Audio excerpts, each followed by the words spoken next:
Elle n'imaginait pas que ce simple trajet du soir allait bouleverser toute sa vie. La fraîcheur du printemps s'installait doucement sur la ville lorsque Élise descendit du tramway, son sac de course pesant un peu plus lourd que d'habitude dans sa main. La journée avait été longue, étirée comme un fil trop tendu. Des dossiers à boucler au bureau, une file interminable à la poste, puis un passage rapide à l'épicerie du quartier avant la fermeture. À cette heure-là, elle ne pensait plus qu'à une chose: rentrer chez elle, fermer la porte derrière elle et savourer enfin le silence de son petit appartement. Les rues étaient calmes, baignées par la lumière orangée des lampadaires. Les passants marchaient vite, chacun enfermé dans ses pensées. Élise avançait d'un pas mécanique lorsqu'un détail troubla cette routine parfaitement réglée. À l'arrêt de tramway qu'elle venait de quitter, une silhouette immobile attira son regard. Elle ralentit, hésita, puis s'arrêta complètement. Sur un banc était assise une jeune femme. Elle portait un manteau trop fin pour la saison, visiblement usé, et son visage semblait vidé de toute couleur. Dans ses bras, elle serrait contre elle un petit paquet enveloppé dans un lange. Pendant quelques secondes, Élise ne comprit pas ce qu'elle regardait. Puis elle distingua un léger mouvement, un souffle fragile. C'était un nourrisson. À leurs pieds, un carton posé à même le sol contenait quelques pièces éparses. Rien de plus. Pas de couverture supplémentaire, pas de sac, pas de protection contre le froid qui tombait lentement. Élise sentit un malaise l'envahir. Elle avait déjà croisé des mendiants, souvent des familles, parfois des enfants. Comme beaucoup, elle avait appris à détourner le regard, à se dire qu'elle ne pouvait pas aider tout le monde. Pourtant, cette scène-là l'atteignait différemment. Peut-être à cause du silence, peut-être à cause de l'enfant trop petit pour comprendre pourquoi il se trouvait là. La jeune femme leva les yeux. Leurs regards se croisèrent. « S'il vous plaît », murmura-t-elle d'une voix presque inaudible, « juste un morceau de pain ». Ces mots, simples et dépourvus de reproches, serrèrent la gorge d'Élise. Elle resta figée un instant, prise entre l'envie de repartir et celle de s'approcher. Finalement, elle fit un pas puis un autre. « Comment tu t'appelles » demanda-t-elle doucement, comme si elle craignait de briser quelque chose de fragile. « Léa », répondit la jeune femme, « et lui, c'est Mathis. » Le bébé gémit faiblement, agitant une petite main sous le tissu. Élise s'agenouilla instinctivement, ajusta le lange pour mieux le couvrir et fouilla dans son sac. Elle en sortit un petit pain et le tendit à Léa. Celle-ci le prit avec reconnaissance et se mit à manger avec une rapidité qui trahissait la faim. En observant la scène, quelque chose se produisit dans l'esprit d'Élise. Une pensée qu'elle n'avait pas prévue, une évidence qui s'imposa sans qu'elle puisse la repousser. Cette femme ne pouvait pas rester là, pas avec un bébé, pas cette nuit. « Il fait froid », dit-elle enfin. « Vous ne pouvez pas rester ici. » Léa baissa les yeux. « Nous n'avons nulle part où aller. » Ces mots résonnèrent longtemps dans le silence de l'arrêt. Élise pensa à son studio, petit mais chauffé, à son frigo encore plein, à son canapé sur lequel elle s'effondrait chaque soir. Elle sentit la peur monter. Elle ne connaissait pas cette femme. Elle ne savait rien d'elle. Mais elle savait une chose. Si elle repartait maintenant, cette image la hanterait. Elle inspira profondément, sortit son trousseau de clés et le serra quelques secondes dans sa paume avant de parler. « Venez chez moi, juste pour vous réchauffer. Je dois retourner travailler un moment. » « Mais vous pouvez rester. » Léa releva la tête, incrédule. « Vous êtes sûre ?» Élise hocha la tête. « Le frigo est plein. Faites du thé. Reposez-vous. » Lorsque Léa prit les clés, ses mains tremblaient. « Je ne sais pas comment vous remercier. »« Prenez soin de Mathis, » répondit simplement Élise. Elles échangèrent encore quelques mots, puis Léa se leva lentement, le bébé serré contre elle, et s'éloigna vers l'immeuble indiqué. Élise la regarda disparaître dans la rue, le cœur battant. En reprenant le chemin du bureau, une seule pensée ne cessait de tourner dans sa tête, lourde et persistante. Venait-elle de faire preuve d'une immense bonté ou de la plus grande imprudence de sa vie? Avant de continuer, prenez une seconde pour liker cette histoire et vous abonner. Merci. Le trajet de retour au bureau sembla interminable. Élise marchait sans vraiment voir la rue devant elle. Les bruits de la ville lui parvenaient comme étouffés, couverts par le tumulte de ses pensées. Elle revoyait sans cesse le visage de Léa, ses mains tremblantes autour des clés, et surtout le corps minuscule de Mathis serré contre elle. Plus elle avançait, plus une question la hantait. Qu'avait-elle réellement fait en laissant entrer 2 inconnus chez elle? Au bureau, elle s'installa devant son écran, mais les chiffres et les courriels défilaient sans qu'elle parvienne à se concentrer. Elle imagina son appartement vide, puis soudain occupé. Avait-elle été naïve? Et si cette femme disparaissait avec ses affaires? Et si elle ne retrouvait jamais ses clés? Chaque scénario semblait plus inquiétant que le précédent. Pourtant, à chaque fois que la peur montait, l'image du bébé revenait et apaisait son angoisse. Un enfant dormant dehors par ce froid, cette idée lui était devenue insupportable. Lorsque la journée de travail prit enfin fin, Élise se leva presque d'un bond. Elle pressa le pas en direction de chez elle, le cœur battant de plus en plus fort à mesure qu'elle approchait de son immeuble. Dans la cage d'escalier, chaque bruit lui semblait suspect. Elle monta les marches lentement, retenant son souffle. Arrivée devant sa porte, elle s'immobilisa. La poignée n'était pas tout à fait dans la position habituelle. La porte était entr'ouverte. Un frisson lui parcourut l'échine. Elle resta quelques secondes sans bouger, écoutant. Aucun bruit de pas, aucun murmure. Juste un silence étrange, presque trop calme. Elle poussa doucement la porte. L'appartement était plongé dans une pénombre rassurante. La petite lampe près du canapé était allumée, diffusant une lumière chaude.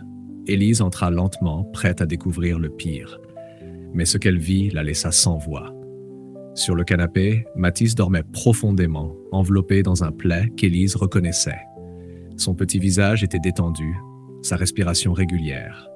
À côté de lui, Léa était assise, recroquevillée, un biberon vide encore dans les mains. Sa tête penchait légèrement, ses yeux fermés par l'épuisement. Un immense soulagement envahit Élise, si puissant qu'elle dut s'appuyer contre le mur. Rien n'avait été déplacé, rien n'avait été volé. Au lieu d'un appartement vidé, elle découvrait une scène de paix fragile, presque intime. Elle referma doucement la porte derrière elle. Le léger bruit fit sursauter Léa, qui ouvrit brusquement les yeux. « Oh, pardon, je suis désolée, je me suis endormie, balbutia-t-elle. Je n'ai rien touché, tout est à sa place. » Elle se leva précipitamment, visiblement paniquée. « Calme-toi, dit Élise d'une voix douce. Mathis dort. C'est l'essentiel. » Léa s'assit à nouveau comme vidée de ses forces. Élise posa ses sacs dans la cuisine et observa la scène. Son appartement n'avait jamais semblé aussi différent. Il y avait une présence, une chaleur nouvelle, presque déroutante. « Je ne comprends pas pourquoi vous avez fait ça, » murmura Léa après un long silence. « Personne ne m'aide jamais. Personne ne nous regarde vraiment. » Ses yeux étaient rougis et Élise comprit qu'elle avait pleuré. « Peut-être parce que je n'aimerais pas être à ta place, » répondit-elle simplement. « Tu as de la famille? Un endroit où aller ?» Léa secoua lentement la tête. « Ma mère m'a tourné le dos quand je suis tombée enceinte. Le père de Mathis a disparu. On dormait chez des amis, mais ils nous ont demandé de partir. Aujourd'hui, il ne nous restait que la rue. » Un silence lourd tomba dans la pièce, seulement troublé par la respiration du bébé. Élise sentit monter en elle un mélange de colère et de compassion. Elle pensa à tous ces passants qui, comme elle autrefois, détournaient le regard. « Tu peux rester cette nuit, dit-elle enfin. Demain, on verra ensemble ce qu'on peut faire. » Les yeux de Léa s'agrandirent. « Vous êtes sûre? » Oui. Cette nuit-là, Élise eut du mal à dormir. Allongée dans son lit, elle écoutait les bruits venant du salon. Des pas légers, des chuchotements, parfois les pleurs étouffés de Mathis rapidement apaisés par une berceuse murmurée. Ces sons, loin de l'agacer, lui donnaient un étrange sentiment de paix. Au matin, ce fut une odeur de café qui la réveilla. Dans la cuisine, Léa se tenait droite mais mal à l'aise, comme si elle craignait d'être de trop. « J'ai préparé le petit déjeuner, » dit-elle doucement, « pour vous remercier. » Sur la table, tout était soigneusement disposé. Élise s'assit, observant Mathis qui gigotait doucement dans un porte-bébé improvisé. « Tu n'étais pas obligé. »« Je sais, » répondit Léa, « mais je ne veux pas être un fardeau. » Dans ces mots, Élise perçut une dignité qu'elle n'avait pas anticipée. Les jours suivants confirmèrent cette impression. Léa aidait à la maison, rangeait, cuisinait. Elle ne se plaignait jamais. Peu à peu, l'appartement, autrefois silencieux, se transforma en un lieu vivant. Mais à l'extérieur, quelque chose changeait aussi. Les regards dans l'escalier devenaient insistants. Un jour, la voisine du dessous, Madame Dubois, interpella Élise d'un ton sec, posant des questions déguisées en inquiétude. Peu après, une note apparut sur la porte. N'introduisez pas d'étrangers dans l'immeuble. Élise sentit son estomac se nouer. Lorsqu'elle entra, Léa était assise à table, Mathis sur les genoux. Elle avait vu la note. « Si je te cause des problèmes, je partirai », dit-elle d'une voix brisée. Élise regarda le bébé puis Léa. « Non, tu restes. » Elle ne le savait pas encore, mais en prononçant ces mots, elle venait de franchir un point de non-retour. Élise ne revint pas sur sa décision. Les jours suivants, malgré les regards lourds et les silences pesants dans la cage d'escalier, Léa resta. L'appartement s'organisa peu à peu autour de cette nouvelle présence. Les habitudes d'Élise changèrent sans qu'elle s'en rende compte. Elle rentrait plus tôt, faisait les courses en pensant à trois, et le soir, le silence qu'elle aimait tant auparavant lui semblait désormais trop vide lorsqu'il s'installait. Léa, de son côté, refusait de se laisser aller. Chaque matin, après avoir nourri Mathis, elle rangeait l'appartement avec soin, préparait les repas et passait des heures à chercher des solutions. Elle écrivait des lettres, remplissait des formulaires, appelait des associations. Son objectif était clair, ne pas rester indéfiniment, ne pas vivre de la générosité d'Élise, mais retrouver une place digne pour elle et son fils. Un soir, alors qu'elle buvait un thé dans la cuisine, Léa brisa le silence. « Je ne veux pas dépendre de toi toute ma vie, dit-elle. Tu m'as déjà sauvé une fois. Maintenant, je dois me relever seule. » Ces mots touchèrent Élise plus qu'elle ne l'aurait imaginé. Elle ne voyait plus devant elle une femme perdue, mais une mère déterminée, prête à se battre. « Je t'aiderai, répondit-elle simplement. On trouvera une solution ensemble. » Pourtant, la pression extérieure continuait de monter. Les voisins ne cachaient plus leur méfiance. Dans l'escalier, les conversations s'interrompaient au passage d'Élise. Madame Dubois, plus insistante que jamais, la prévint un jour que le conseil syndical s'intéressait à la situation.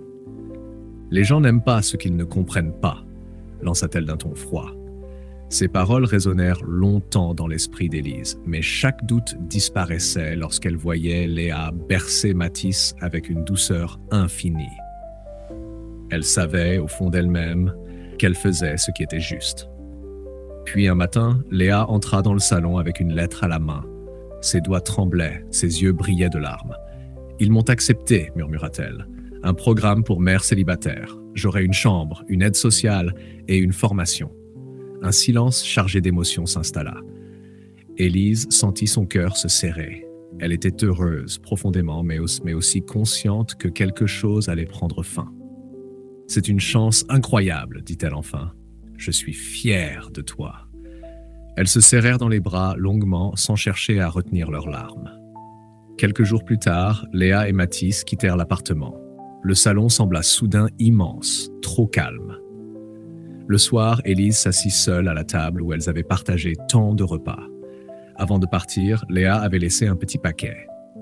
À l'intérieur, Élise découvrit les premières chaussures de Mathis et un mot simple, écrit à la main. « Grâce à toi, nous avons eu un nouveau départ. Je n'oublierai jamais. » Le temps passa. Élise reprit ses habitudes, mais elle n'était plus tout à fait la même. Elle regardait désormais les passants différemment, consciente que derrière chaque visage se cachait une histoire invisible.